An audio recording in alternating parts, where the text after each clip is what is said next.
Bonjour à tous, vous êtes sur Wing Passion FR, l'émotion du cinéma et du cosplay.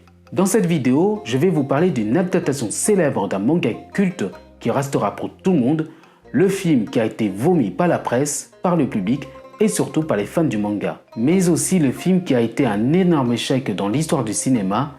Je veux bien sûr parler du long métrage en live action, Dragon Ball Evolution.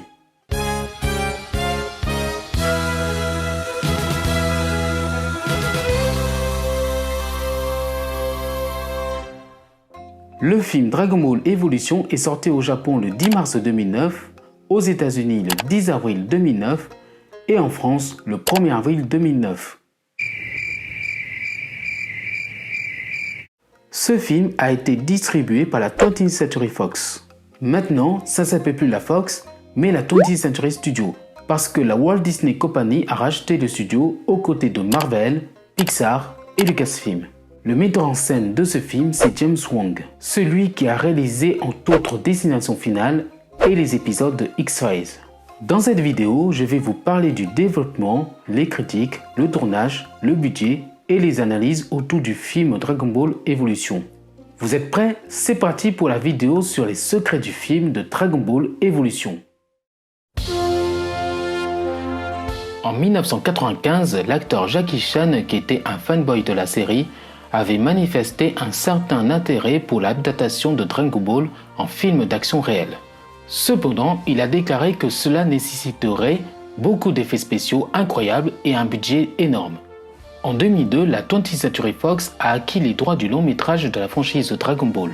La même année, Stephen Chow a été approché pour réaliser le film et bien qu'il ait dit qu'il était profondément intéressé parce qu'il est un fan de Dragon Ball, Chow a décliné la chance de réaliser. Il a cependant accepté un rôle de producteur via sa société Star of the Sea. La 20th Century Fox a ensuite envoyé le scénario au scénariste-réalisateur James Wong qui a accepté.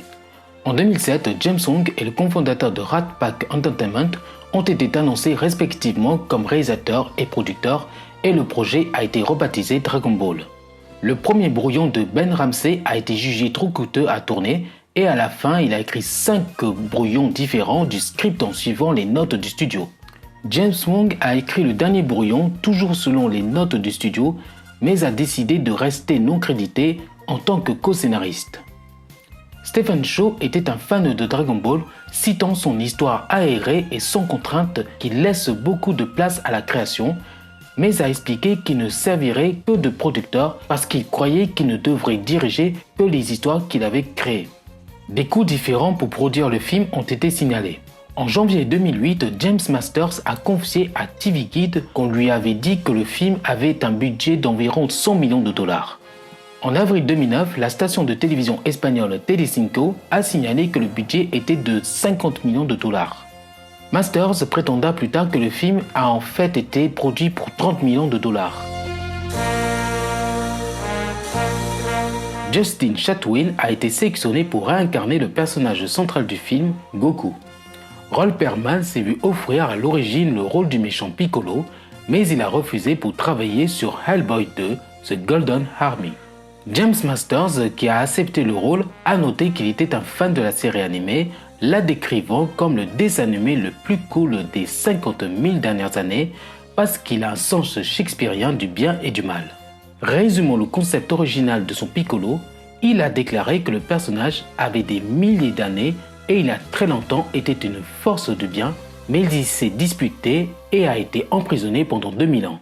Cela l'a mis très en colère et il trouve un moyen de s'échapper et essaie ensuite de détruire le monde. À l'origine, Piccolo allait être dépeint comme une belle créature, mais Master et le maquilleur ont choisi de lui donner un teint décrépit pour refléter le fait qu'il a été piégé pendant des milliers d'années. La première fois que le maquillage a été appliqué, cela a pris 17 heures et a laissé Masters avec des difficultés à respirer.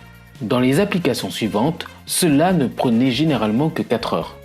Stephen Chow voulait à l'origine lancer Zhang Yuqi, avec qui il a travaillé sur CJ7 pour le rôle de Chi-Chi, mais le rôle est finalement allé à Jamie Chung.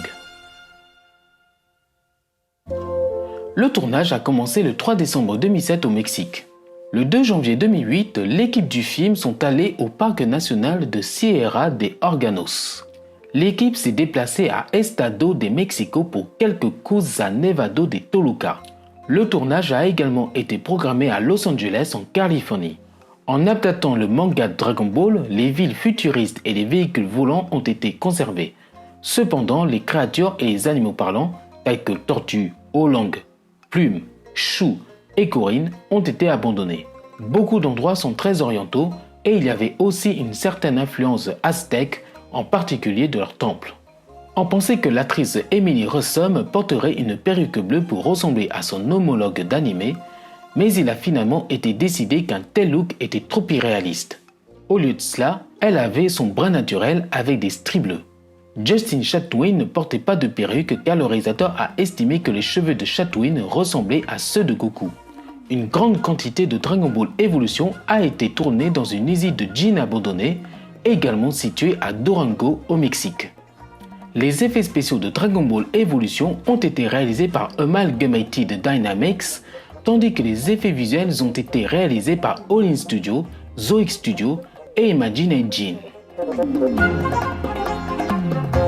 Sa sortie dans son pays d'origine a changé de date à plusieurs reprises. Initialement prévu pour sortir en Amérique du Nord le 15 août 2008, il a ensuite été déplacé en avril 2009 pour laisser du temps au tournage et le travail de post-production supplémentaire. La date spécifique a ensuite changé entre le 10 et le 8 avril, la date de sortie finale étant le 10 avril. Sur Rotten Tomatoes, le film a reçu une note d'approbation de 15% sur la base de 62 critiques, avec une note moyenne de 3 sur 10.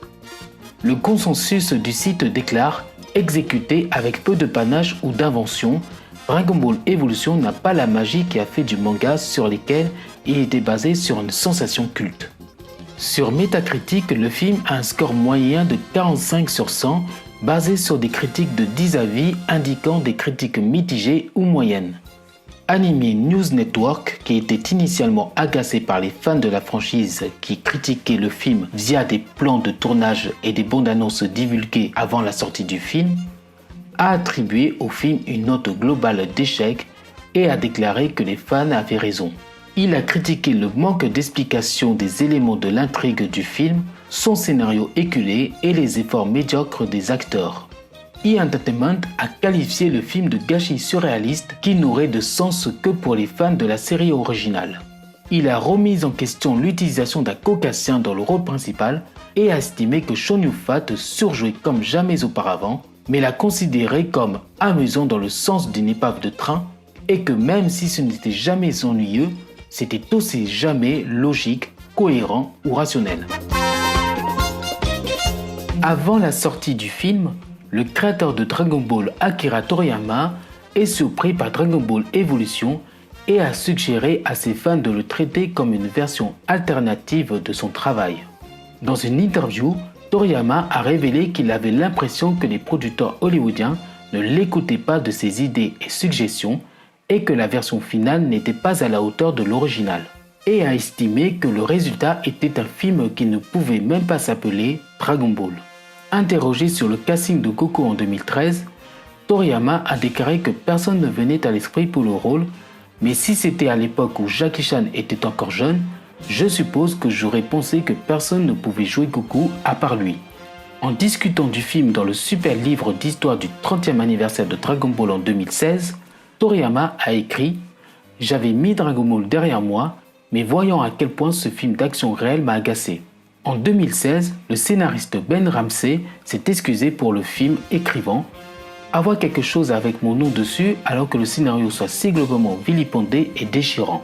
Recevoir des messages haineux du monde entier est déchirant. Je me suis lancé dans le projet à la recherche d'un gros salaire, non pas en tant que fan de la franchise, mais en tant qu'homme d'affaires assumant une mission. J'ai appris que lorsque vous vous lancez dans une entreprise créative sans passion, vous obtenez des résultats sous-optimaux et parfois des ordures catégoriques. Donc, je ne blâme personne pour Dragon Ball Evolution, mais moi-même. » Dans une interview accordée à IGN, Justin Chatwin a révélé qu'il avait signé pour 3 films, bien qu'il ait exprimé son intérêt pour 7 films. Chatouine a également déclaré que Goku ne devient vraiment intéressant que dans le deuxième film et que les prochains films présenteraient des éléments de la partie de Dragon Ball Z, approfondissant probablement ses origines Saiyan et incorporant son fils Gohan et son grand rival Vegeta qu'il jugeait vraiment excitant, et cela rentre dans toute la légende de Dragon Ball. Un script pour une suite était écrit avant la sortie du film. Masters a déclaré qu'il aurait repris son rôle dans les futurs films, ayant toute l'intention de réaliser l'arc de Piccolo, qui selon lui mettrait en vedette la réincarnation et la rédemption de Piccolo, qui fusionnerait Piccolo et son fils Piccolo Junior en un seul personnage. La mauvaise performance commerciale et critique du film a causé l'annulation de toutes les séquelles prévues. Voilà, c'est tout pour cette vidéo sur les secrets de Dragon Ball Evolution. Si vous avez aimé cette vidéo, n'hésitez pas à mettre un pouce en haut, vous pouvez laisser un commentaire ou la partager. Merci d'avoir regardé cette vidéo et je vous dis